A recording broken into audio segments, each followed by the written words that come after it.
Warahmatullahi wabarakatuh. Anak-anak semuanya yang kami banggakan, mudah-mudahan kita semuanya tetap dalam kesehatan, keluarga kita semuanya sehat dalam lindungan Allah Subhanahu wa Ta'ala.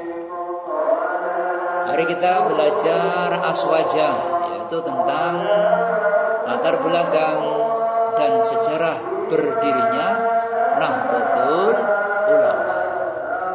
Nahdlatul Ulama yaitu sebuah organisasi terbesar di Indonesia yang mana di dalamnya beribu-ribu para kiai,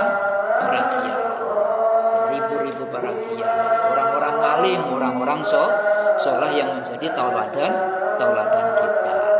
Nah, ini perlu kita pelajari bagaimanakah Ahlussunnah wal Jamaah itu berdiri dan kenapa kok ada Ahlussunnah wal Jamaah, ada Nahdlatul Ulama gitu ya. Kenapa kok ada Nahdlatul Ulama? Karena di dalamnya ada orang-orang yang menjadi panutan kita, para kiai kita. Perlulah kita mempelajarinya.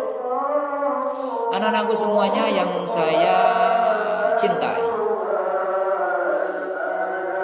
Nahdlatul Ulama atau NU itu berdiri, muncul itu disebabkan karena ada sebuah situasi yang kurang mengenakan terkait dengan akidah Islam Ahlussunnah wal Jamaah. Anak-anakku semua yang kami hormati, yang kami cintai, dulu itu dunia Islam kebanyakan itu Ahlussunnah wal Jamaah. Kalau mau ada aliran Syiah ataupun yang lainnya itu tidak begitu banyak. Kebanyakan itu Ahlussunnah wal Jamaah. Bahkan di Indonesia itu murni Ahlussunnah wal Jamaah. Mulai pertama dibawa oleh Wali Songo, oleh para mubalagh dulu itu ajarannya yaitu Ahlussunnah wal Jamaah. Ahlussunnah wal Jamaah itu apa ajarannya? Yang diajarkan yaitu diantaranya ketika memahami Al-Quran dan hadis itu harus memakai madhab, ikut ulama madhab. Karena Al-Quran dan hadis itu sesuatu yang memang gak mudah dipelajari. Karena apa? Di dalamnya itu ada kalam-kalam ijaz dan sebagainya lah. Kita belum sampai masalah itu.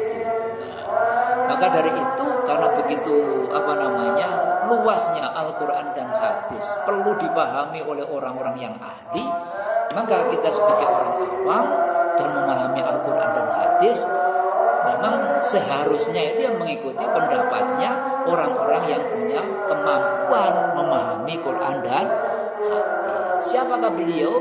Adalah ulama-ulama madhab. Ulama madhab yang diakui oleh Nahdlatul Ulama, yang diakui oleh Ahlussunnah wal Jamaah itu ada 4. Siapa itu? Madhab Hanafi. Yang kedua, madhab Maliki. Yang ketiga, madhab Syafi'i. Yang keempat, madhab Hambali. 4 madhab ini yang muktabar, yang boleh diikuti. Selain daripada 4 tidak boleh diikuti. Nah, untuk orang-orang Indonesia, orang-orang Islam di Indonesia, ini kebanyakan mengikuti salah satu dari 4 madhab yang muktabar ini. Kebanyakan yang diikuti adalah pendapatnya Syafi'i. Nah, ini.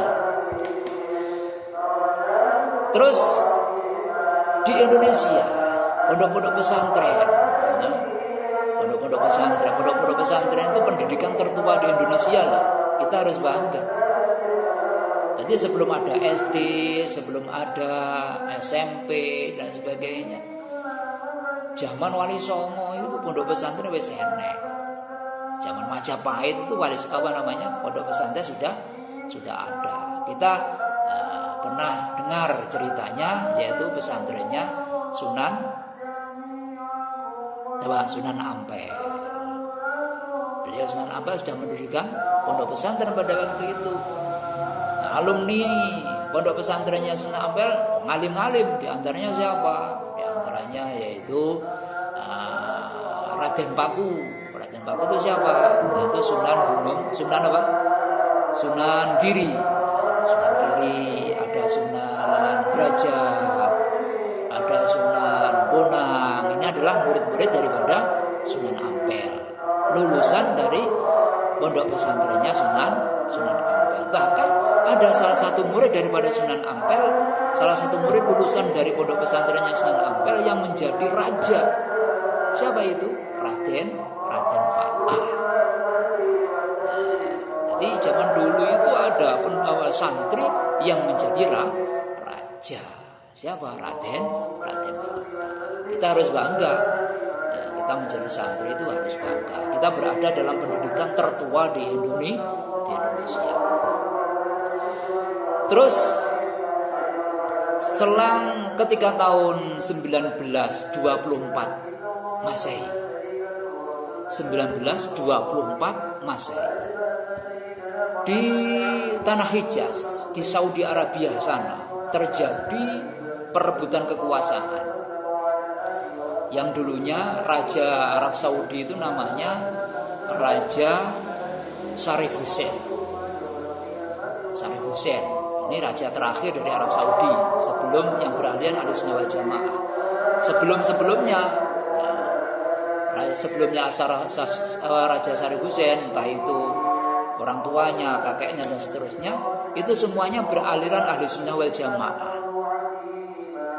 Jadi zaman Sharif Hussein itu di Saudi Arabia sana, di Makkah, di Madinah, itu amalan-amalan bacaan-bacaan dalailul khairat, sholawatan, bacaan-bacaan tahlil, bacaan kalimat-kalimat thayyibah di sana itu sangat marak sekali, berjanjen, tibaan, sangat menguasai, sangat menyeluruh di negara itu, karena negara tersebut adalah Ahlussunnah wal Jamaah. Ada yang ziarah ke makam para sahabat, ziarah makamnya Rasulullah, ziarah makamnya para wali dan sebagainya. Pada waktu itu sangat dilindungi, karena kerajaan pada waktu itu beraliran Ahlussunnah wal Jamaah, bermadhab dan sebagainya. Nah, setelahnya tahun 1924 Masehi terjadi peristiwa perebutan kekuasaan. Sharif Hussein digulingkan oleh Abdul Aziz bin Saud. Setelahnya itu Arab Saudi dipimpin seorang raja baru namanya Abdul Aziz bin Saud. Celakanya Abdul Aziz bin Saud ini akidahnya enggak beraliran Ahlussunnah wal Jamaah, bahkan dia beraliran Wahabiyah. Sampai dulu sampai sekarang Wahabiyah ya seperti itu, selalu menganggap dirinya paling benar sendiri. Orang-orang yang di luar daripada kelompoknya itu kafir semuanya, musyrik semuanya. Nah, di antaranya seperti ini, bahwasanya orang-orang Wahabi itu selalu mengatakan orang yang ziarah kubur itu musyrik, orang yang tahlilan itu musyrik. Nah, para ulama, para kiai itu nggak perlu dimuliakan. Yang perlu dimuliakan itu cuma Nabi dok, para sahabat, para wali, para kiai, para ulama itu podo, nggak perlu dihormati. Ini menurut Wahabi. Dan Wahabi itu senangnya itu mengkafir-kafirkan kelompok lain. Nah, karena sering-sering mengkafirkan kelompok lain, maka terjadilah sering pembunuhan, ada bom bunuh diri dan sebagainya. Dan pertama munculnya aliran Wahabiyah di Arab Saudi itu sangat mengkhawatirkan, sangat mengerikan. Para ulama-ulama ahli sunnah banyak yang dibunuh. Orang yang bersolawatan dibunuh. Orang yang berdalailul khairat dibunuh.